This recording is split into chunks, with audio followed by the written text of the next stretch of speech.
जहर पालटिला cough syrup जीवन देवा बदल जीवन नहींगला औषध कोल्ड बेस्ट पीसी नामक कफ सिरप पी एवं चली जाइछि 9 जन कुनी कुनी शिशुंकर जीवन।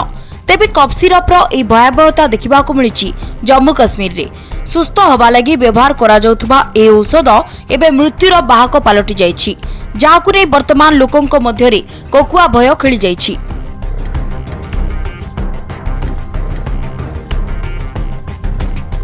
डिजिटल विजन औषध कंपनी कोल्ड बेस्ट पीसी नामक कफ सिरप पी जम्मूर उधमपुर रे 9 जन शिशुंकर मृत्यु होबा परे एबे यार बिक्री उपरे प्रतिबंधक लगाइछि स्वास्थ्य मंत्रालय। आउ जांच परे जणा पड़िथिला कि ए कफ सिरप रे डाइएथिलीन ग्लाइकोल रो मात्रा अधिक रहिछि, जा स्वास्थ्य पई क्षतिकारक अटे। तेबे घटनाटी सामना को आसीबा परे एबे याकू बैन करि दिया जाइछि।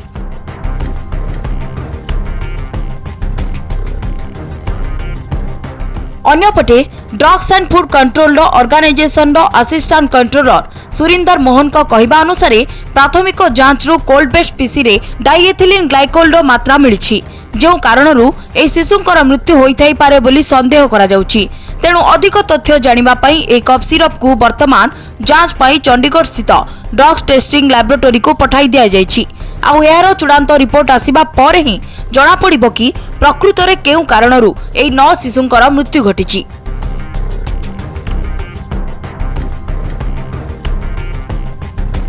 सूचना अनुसार मासक मध्य उधमपुर रामनगर ब्लॉक रे 9 जन शिशुंकर अकस्मात मृत्यु होबा खबर सामना को आसीथिला।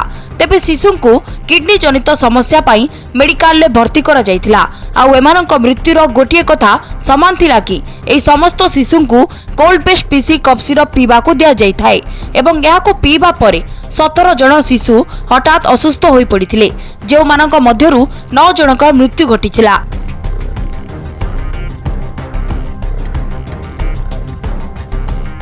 ब्यूरो रिपोर्ट कनक न्यूज।